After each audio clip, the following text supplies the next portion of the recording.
रमेश एक गरीब मजदूर था जो दिन रात मेहनत करके अपने खानदान का पेट पालता था। इसकी बीवी सीमा और 2 छोटे बच्चे थे।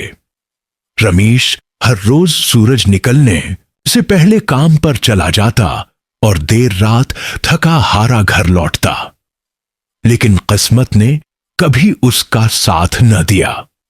एक दिन जब वो ईंटों के भट्टे पर काम कर रहा था, अचानक एक दीवार गिर गई और रमेश इसके नीचे दब गया।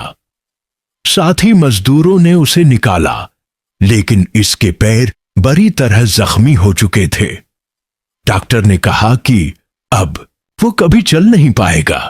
यह खबर रमेश के लिए किसी मौत से कम न थी। अब वो काम नहीं कर सकता था और उसकी बीवी सीमा को लोगों के घरों में झाड़ू पोंछा करना पड़ा। बच्चे भी भौंके सोने लगे। गुर्बत ने उनकी जिंदगी को और भी मुश्किल बना दिया। एक दिन जब रमेश का बड़ा बेटा राजू भूख से तड़प रहा था, तो उसने चोरी करने की कोशिश की, मगर पकड़ा गया।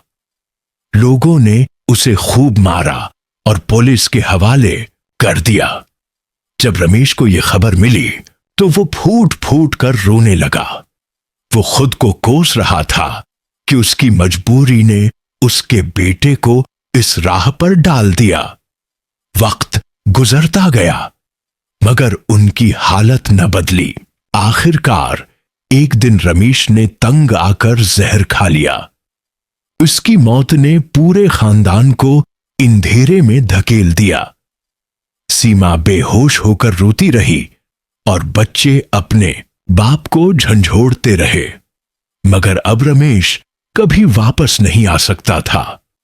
गुर्बत की यह दर्दनाक हकीकत थी जो रमेश और उसका खानदान झेल रहे थे। इस माशरे में गरीबों की कोई सुनवाई नहीं और रमेश की कहानी भी इन हजारों कहानियों में से एक बनकर रह गई।